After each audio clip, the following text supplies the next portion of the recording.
बिस्मिल्लाहिर्रहमानिर्रहीम, अस्सलाम वालेकुम नाज़रीन। आप यूट्यूब चैनल देख रहे हैं। मैं इमरान खान। चंद हफ्ते पहले मैंने आपको बताया था कि हामिद मीर की वापसी हो जाएगी। मैंने क्या बताया था आपको मैं भी बताता हूं, और ये वापसी कैसे हुई वो भी मैं आपको बता देता हूं। दूसरा, ज़ियाउल हक जो साबिक डिक्टेटर थे, आर्मी चीफ थे और सदर पाकिस्तान भी थे, उनकी कब्र की बेहुरमती की है पाकिस्तान पीपल्स पार्टी के कारकुनों ने। ये क्लेम किया जा रहा है। वहां गए, उन्होंने नारेबाजी की, ज़ियाउल हक की कब्र के ऊपर औरतें और बंदे थे। फिर वो कब्र को इशारे कर करके उन्होंने जीवे भुट्टो और ज़ियाउल हक के खिलाफ काफी नारे लगाए उन्होंने, और उसकी वीडियो भी जो है वो वायरल की है वहां से निकाल के। कुछ लोग कहते हैं कि और भी वीडियोज हैं और बहुत ज्यादा बदतमीजी करते रहे हैं, लेकिन मेरे ख्याल में किसी भी कब्र की बेहुरमती अब पाकिस्तान में मानी नहीं रखती जब बाबा कौम की कब्र की बेहुरमती हो गई है। किसी को इस पे रंजीदा नहीं होना चाहिए, किसी को दुख नहीं करना चाहिए, किसी को कोई एक्शन भी नहीं लेना चाहिए, क्योंकि बाबा कौम की जब कब्र की बेहुरमती हुई थी वहां कराची में मज़ार कायद पे, तो उस वक्त किसी ने कोई एक्शन प्रॉपर नहीं लिया, और जिन्होंने एक्शन लिया उनको उठा के बाहर फेंक दिया। तो फिर मेरे ख्याल में अब किसी को कोई तकलीफ भी नहीं होनी चाहिए और किसी को कोई बात भी नहीं इसके ऊपर करनी चाहिए। सबका अपना अपना बाप है, लेकिन बाबा कौम का बेटा कौन है? इस मुल्क के अंदर किसी ने कभी भी एहतसाब नहीं किया उन लोगों का, या उनको हाथ नहीं डाला जिन्होंने बाबा कौम की कब्र की बेहुरमती की थी। सबके लिए मेरी ये बात है, अगर कोई समझे तो। और भी खबरें इमरान खान साहब की तहरीक एतमाद उनके खिलाफ पेश कर दी गई है, उसकी तफसीलात मैं आपके सामने रखूंगा। और इसके अलावा हामिद मीर की वापसी के हवाले से मैंने आपको कहा, वो भी मैं आपको इस वीलॉग में बताऊंगा। इमरान खान साहब के खिलाफ तहरीक एतमाद कैसे नाकाम होगी और किस तरीके से वो इनको आड़े हाथों लेंगे अपोजिशन को, उनकी क्या तैयारी है, क्या प्लानिंग है, वो भी आपको इस वीलॉग में मैं बताऊंगा। क्योंकि बहुत सारे लोग बहुत सारी ख्वाबी और ख्याली दुनिया में रहते हैं। लेकिन पहले आप सुने, आज से 3 हफ्ते पहले मैंने हामिद मीर की वापसी के लिए क्या कहा था, जरा सुने, आप याद करें। हामिद मीर के हवाले से आपको मैंने थोड़ा सा पहले खबर दी थी कि हामिद मीर की डील हो गई है और थोड़े अरसे के बाद उनका प्रोग्राम शुरू हो जाएगा। कैसे, मैं आपको बता देता हूं। वो ऐसे कि हामिद मीर के मुंह से अब आप फौज के बारे में कोई एक लफ्ज भी नहीं सुन रहे होंगे आजकल। वो फौज के ऊपर जिस तरह माजी में खुलकर तनकीद कर रहे थे, अब नहीं कर रहे होंगे। हामिद मीर ने अपने इंटरव्यू में खुद कहा था माजी में कि मेरे ऊपर पाबंदी इमरान खान ने नहीं लगाई और ना इमरान खान इसके पीछे हैं। मेरे ऊपर पाबंदी कुछ ताकतवर हलकों ने, एस्टेब्लिशमेंट ने लगवाई है। यानी फौज का कह रहे थे कि फौज ने मेरा प्रोग्राम बंद करवाया, ये हामिद मीर का कहना था। और जब प्रोग्राम बंद हुआ तो हकीकत भी यही थी कि हामिद मीर उस दिन जर्नैलों के नाम लेकर उनके ऊपर तनकीद कर रहे थे। हामिद मीर ने लाइन क्रॉस की, बड़ी बदतमीजी की जर्नैलों के मामलात के अंदर, फौज के मामलात के अंदर बहुत ज्यादा बदतमीजी की, और उसके बाद एहतजाज किया गया फौजी हलकों में। हामिद मीर के चैनल ने हामिद मीर का बोझ नहीं उठाया और उनको ऑफ एयर कर दिया। हामिद मीर ने बहुत सारे हुकूमती लोगों से राब्ते किए कि मुझे ऑन एयर करवाए। उन्होंने कहा जी हमारा तो नहीं, आपके इदारे का काम है। फिर हामिद मीर ने कहा जी मुझे फौज ने निकलवाया, इदारों ने, इमरान खान का इसमें कोई किरदार नहीं है। लेकिन अब वो उसी इदारे का, फौज का, कहीं पे कोई नाम नहीं ले रहे। अब हामिद मीर की डील हो चुकी है और माफी तलाफी भी हो चुकी है।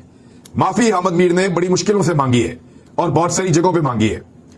वो माफी मांगने के बाद अब हामिद मीर का प्रोग्राम कुछ अरसे के बाद दोबारा शुरू हो जाएगा।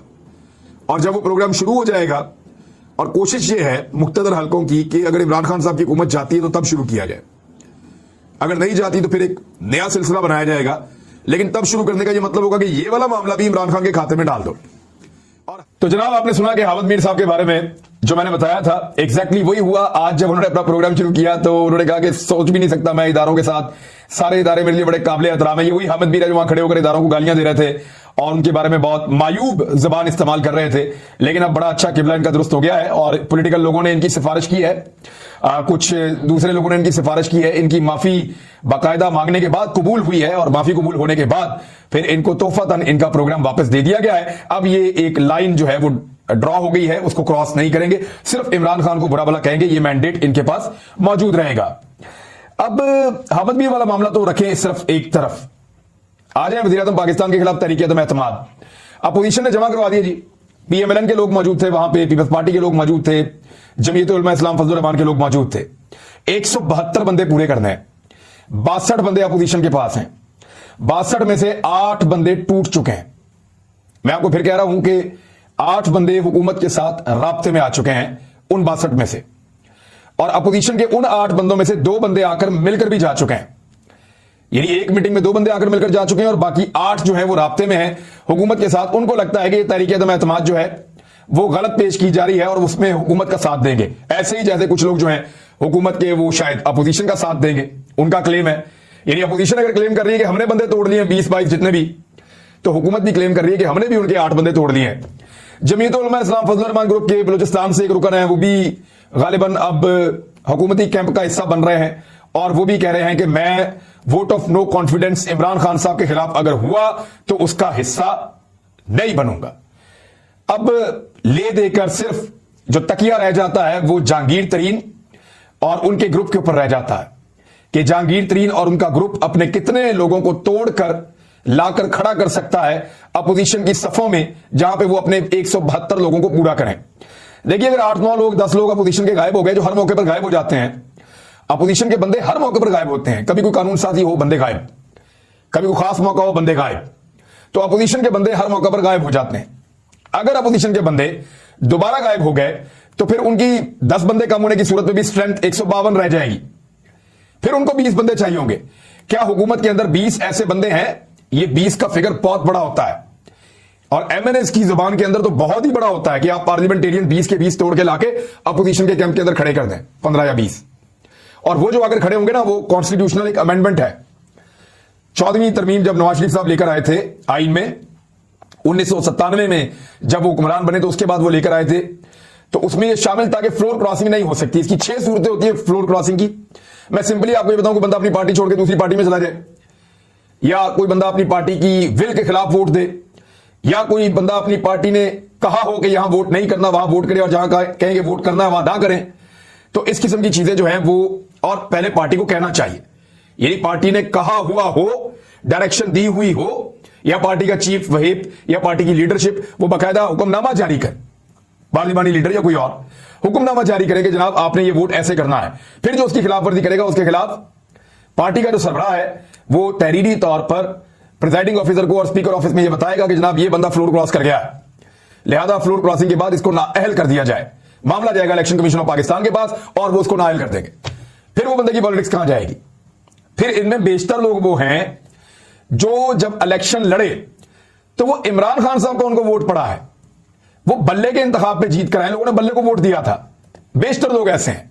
जैसे नवाज शरीफ साहब जब इलेक्शन लड़ते हैं तो पीएमएलएन में बहुत सारे लोग, खासतौर पे पंजाब वाले जो सेंट्रल पंजाब के, वो ये कहते हैं कि हमारी तो औकात ही कोई नहीं है, और बात सच है, वाकई उनकी औकात कोई नहीं है, उनको नवाज शरीफ का वोट पड़ता है।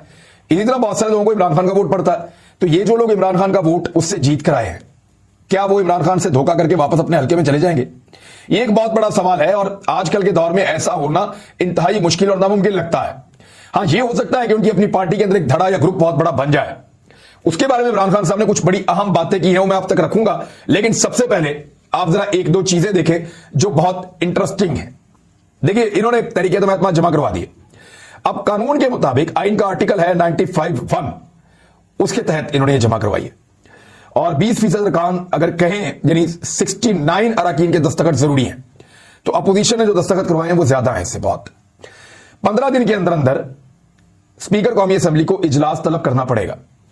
3 दिन के अंदर फिर, यानी उसके बाद फिर, यानी पहले 14 दिन के अंदर इजलास तलब करना पड़ेगा और उसके बाद यानी 21 दिन के अंदर अंदर इमरान खान साहब के खिलाफ तहरीक अदम एतमाद पेश हो जाएगी। अब जो तहरीक अदम एतमाद जमा करवा दी गई है, ये आज से आप दिन गिन लें, 21 दिन के अंदर अंदर ये प्रोसेस मुकम्मल हो जाएगा। अब ये 3 हफ्ते की बात है, इससे लंबी नहीं है। अब कोई पीछे भी नहीं हट सकता। अब अपोजिशन को इसका हिस्सा बनना पड़ेगा, चाहे उनके बंदे पूरे हैं चाहे उनके बंदे पूरे नहीं हैं। अपोजिशन ने अपने जो करीबी मीडिया वाले हैं, खासतौर पे आप ये देखेंगे जियो 24 चैनल और 1-2 चैनल और, वो ये बहुत ज्यादा करेंगे कि अपोजिशन को इतने बंदे मिल गए, इतने बंदे मिल गए। वो ऐसी हवा बनाएंगे, ऐसा लगेगा कि इमरान खान की हुकूमत गिर रही है। जैसे जैसे वो ये हवा बनाएंगे, जैसे जैसे ये महसूस होगा कि इमरान खान की हुकूमत अभी गिरी, तो चांसेस बढ़ेंगे कि इमरान खान को छोड़ के लोग इस तरफ आगे शामिल होना शुरू हो जाए अपोजिशन के साथ। तो ये थोड़ा सा माहौल बनाया जा रहा है और ये पॉलिटिक्स है, पॉलिटिक्स का एक तरीका है।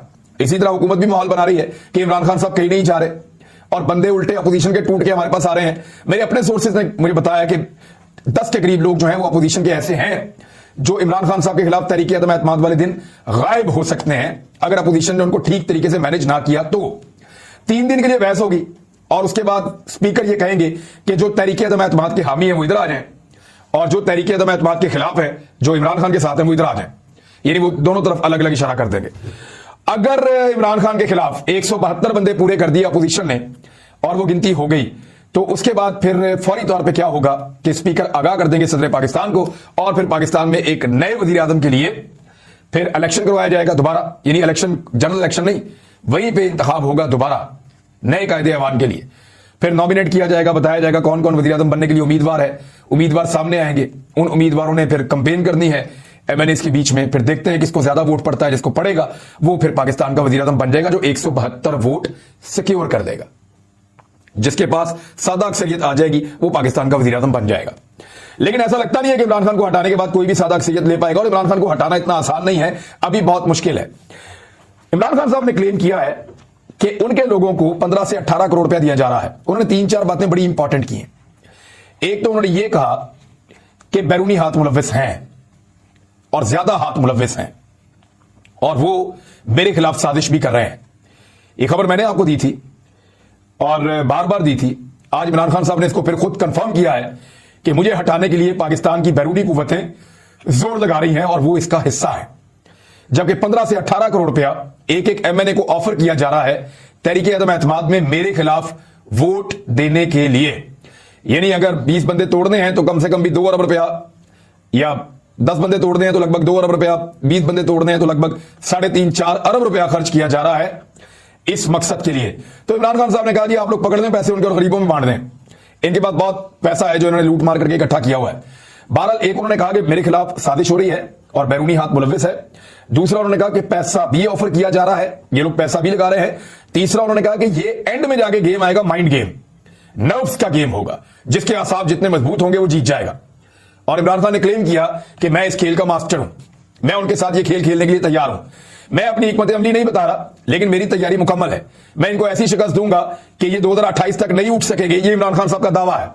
देखते हैं वो अपने दावे में कितना सच साबित होते हैं, खड़े साबित होते हैं, क्योंकि दावा तो उन्होंने बहुत बड़ा कर दिया है और अपोजिशन ने भी जो दावा किया है वो बहुत बड़ा है।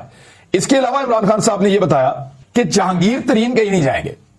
यानी इमरान खान साहब ने कहा कि जिस जहांगीर तरीन को मैं जानता हूं वो चोरों का साथ कभी नहीं देगा। तो जहांगीर तरीन साहब भी ये बात सुन रहे होंगे, और अलीम खान साहब के एंटर होने के बाद, और मुमकिन तौर पर अलीम खान साहब जो है वो अब जाएंगे और जाकर जहांगीर तरीन साहब से मुलाकात भी हो सकता है करें वहां पे लंदन में, और ग्रुप के कुछ और लोग भी जाएं। अलीम खान की एंट्री के बाद ऐसा महसूस होता है कि गेम उलटने वाली है। जिन लोगों को यह लगता है कि अलीम खान इमरान खान के मुखालिफ खेल रहे हैं, उन लोगों का मेरे ख्याल में आने वाले वक्त में काफी अच्छी तसल्ली हो जाएगी। देखिए मेरे पास कोई डायरेक्ट खबर नहीं है, मेरे पास ऐसा नहीं कि मेरी अलीम खान से बात हुई या मेरी किसी और से बात हुई इस वक्त तक, लेकिन जितना मैं इन लोगों को जानता हूं, जितना इनके ताल्लुकात के बारे में मुझे पता है, और जितना मैं इमरान खान साहब की पॉलिटिक्स को समझता हूं, वो अपने कार्ड शो नहीं कर रहे। बहुत मुमकिन है कि अलीम खान साहब के जहांगीर तरीन ग्रुप में शामिल होने के बाद चीजें इमरान खान साहब के लिए अब उतनी मुश्किल ना हो जितनी माजी में थी। अपोजिशन सिर्फ सिचुएशन को एंजॉय कर सकती है, उसको इस वक्त एक्सप्लॉइट कर सकती है, लेकिन तहरीके अदम एतमाद को कामयाब करवाना ये अगले 3 हफ्ते तक पाकिस्तान में एक तमाशा तो जरूर लग सकता है, लेकिन और ये हुकूमत के ऊपर डिपेंड करता है। वो कल ही इजलास बुलाए और परसों कार्रवाई शुरू करवा दें, अगले 7 दिन 8 दिन में तमाशा खत्म कर दे। लेकिन मुझे लगता है कि हुकूमत भी इस मामले को ड्रैग करना चाहेगी और इसको लंबा लेकर जाएंगे। ये जो नर्व्स का गेम है या आसाब का खेल है, इसको इमरान खान साहब पूरा खेलेंगे, और अपोजिशन को अगर वो एक इबरतनाक शिकस्त देने में कामयाब हो गए तो फिर वाकई 2028 तक इनकी कमर सीधी नहीं होगी। मुझे भी ऐसा ही दिखाई देता है। मैंने आपको कहा कि कुछ टीवी चैनल भी एक किरदार अदा करेंगे। मिसाल के तौर पे आप जियो की खबर देखने के जराये के मुताबिक, अब ये जराये कौन पूछे, इमरान खान को मुबैना तौर पर 28 अरकान की फहरस्त दी गई है जो एक सिविल अदालत ने दी है, और फहरस्त के अंदर लिखा हुआ है कि तमाम अरकान जो हैं वो तहरीके इंसाफ से हैं और ये 28 बंदे आपसे बगावत कर सकते हैं। यानी अब इस खबर का ना सर है ना पैर है। आप इनसे पूछे बताए कौन से 28 बंदे, कोई आपको नहीं बताएगा। कौन सा इदारा भी नहीं बताया। कब फहरिस्त दी गई है, उसका कोई रिपोर्ट, कोई और चीज, कुछ भी नहीं। एक ऐसी मुबहम खबर है जो कयास पैदा करे। ऐसी खबर है जिससे अफरा तफरी पैदा हो, और अगर 28 बंदे नहीं भी टूटे तो लोग सोचना शुरू हो जाएंगे टूट जाओ। लेकिन पाकिस्तान तहरीक इंसाफ ने अपने नेटवर्क जो है वो बहुत ज्यादा फैला दिया है। एमक्यूएम से भी इमरान खान साहब मिलने जा रहे हैं, तो एमक्यूएम के तहफुजात भी दूर हो जाएंगे, और 3 पार्टियां वो पहले ही काफी हद तक कंट्रोल कर चुके हैं। अब आ जाए शहबाज शरीफ और फजलुर रहमान साहब ने आज जितनी भी बातें की उनमें 2 बातें बड़ी इंपॉर्टेंट थी। एक ही प्रेस कॉन्फ्रेंस में शहबाज शरीफ साहब ये फरमाते हैं कि मगरबी ममालिक को, अमेरिका को, यूरोपीय यूनियन को इमरान खान ने नाराज कर दिया है और बहुत गलत किया उन्होंने, बड़ी ज्यादती की है उन्होंने। वो पाकिस्तान के दोस्त ममालिक हैं, वो अच्छे ममालिक हैं। इमरान खान साहब उनसे एक लड़ाई ले रहे हैं जो पाकिस्तान के मफाद में नहीं है। हालांकि इमरान खान साहब ने तो सिर्फ सवाल पूछा है कि जनाब आप हम पे दबाव डालते हैं, हम क्या आपके गुलाम हैं? आप हमें इस तरह के हुक्म देते हैं जो कानून के मुताबिक भी नहीं है, सफारती आदाब के भी खिलाफ हैं, क्या हम आपके गुलाम हैं? ये सवाल पूछा है, और उसके जवाब में उन्होंने बताया नहीं सर, हमसे गलती हुई है। उन्होंने एतराफ किया इस बात का।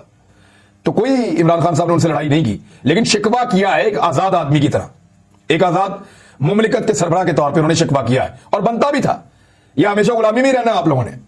तो शहबाज शरीफ साहब ने तनकीद की कि मगरबी जो ममालिक हैं उनकी तरफ इमरान खान साहब का रवैया ठीक नहीं है, उनके साथ ज्यादती कर रहे हैं। और उसी प्रेस कॉन्फ्रेंस में फजल रहमान साहब ने इमरान खान साहब को गैर मुल्की एजेंट करार दे दिया। यानी अमेरिका के साथ इमरान खान का फड्डा, इंडिया के साथ इमरान खान का फड्डा, इसराइल के साथ इमरान खान का फड्डा, ये खुद बांध दिया पोजीशन, खुद कहते हैं जी सारी दुनिया के साथ बिगाड़ दिए। यूरोपीय यूनियन के तमाम ममालिक के साथ इमरान खान का फड्डा, इंग्लैंड के साथ इमरान खान का फड्डा।